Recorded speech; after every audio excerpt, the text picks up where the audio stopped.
салом мухлисони Барселона, тайёрен дар бораи хабарҳои дастаи дӯстдоштаатон бохабар шавед. Аввалан дар ин видео лайк мон ва дар канал обуна шуда зангулачаро зер кун, зеро ин канал танҳо барои шумост. Пеш аз сар кардан мехоҳам фаҳмам то чанд дараҷара шумо дар бораи Барселона маълумот доред.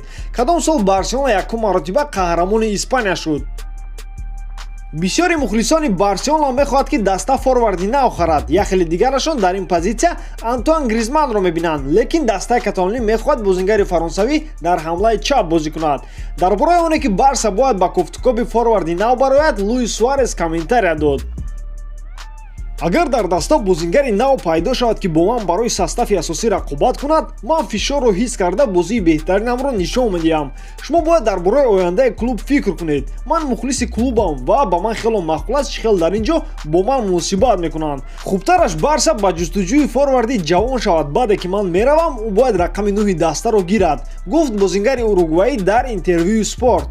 дӯстон, шумо чӣ фикр доред дар ин бора? ки дар ҳақиқатан метавонад ҷои Суарезро гирад, ё ин ки Гризман ҳамчун форварди асосӣ шавад ва ба ҷои ҳамлагари чап Ансу Фати бозӣ кунад?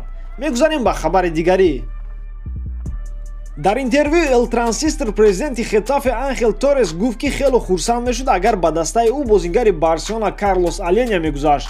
агар трансфери Аленя рух диҳад, ин аҷоиб мешуд. агар Барселона хоҳад, то ҳамаи чиз метавонад рух диҳад. ман чанд рӯз пеш имкони гузаштани ин футболбозро дидам. агар ӯ хоҳад ба дастаи мо гузарад, тренер ба ман гуфт ки ин хело ҷолиб мешуд. мо аллакай мехостем ӯро 2 сол пеш бихарем, аммо дар он вақт Рафиня травма гирифт ва дастаи каталонӣ нахост ӯро фурӯшад. ҳамаи чиз аз Барса ва аз худи ӯ вобастагӣ дорад. мо ҳоло бо Аленя суҳбат нагузарондаем. дар ин бора чӣ гуфта метавонам дӯстон? Аленя тарбиятгари Ла-Масия аст ва ӯ дар бораи тактикаи ин даста аз хурдӣ бохабар мебошад. асосан нақши ӯ ползашине ки ҳамлавӣ мебошад, чихеле ки ҳозир Месси бозӣ мекунад. аз ҳамин сабаб Валверде ӯро наметавонад истифода барад. хубаш ӯро ба иҷораи 2 сола равона кунанд, нисбат ба оне ки скамейкаи Барселонаро гарм кунад.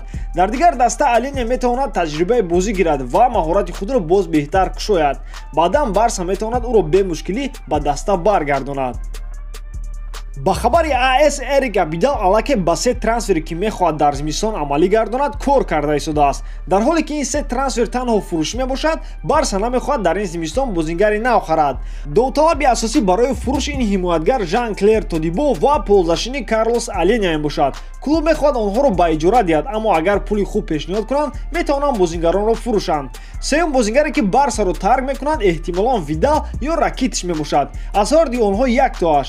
ба ғайр аз ин футболбозони бо таҷриба метавонанд то охири сезона дар даста истанд, агар ба клуб барои трансфери онҳо пешниҳоди хуб накунанд. фурӯхтани Ракитич майли, барои чӣ роҳбарият мехоҳад Видалро фурӯшад, ман намефаҳмам. айни ҳол Видал аз Де Йонг, Бускетс, Артур бозиаш хубтар аст, нигоҳ накарда ба оне ки ӯ аз замена ба майдон медарояд ва гол мезанад. Видал бозингаре аст ки ба Барса характери бозӣ меорад. як бор бозии Барселонаро дар Лигаи Чемпионҳо бар зидди Интер нигоҳ кунед, ҳамаашро мефаҳмед. то вақте Видал дар майдон набуд, бозии Барселона пеш намерафт. баъде ки Видалро дароварданд, ӯ ба Суарес паси головар дод ва бо миннатдории ӯ Барселона 2-1 ғолиб шуд. ба фикри ман бозингари чилавӣ метавонад ками кам 2 соли дигар Барселонаро ёрӣ расонад.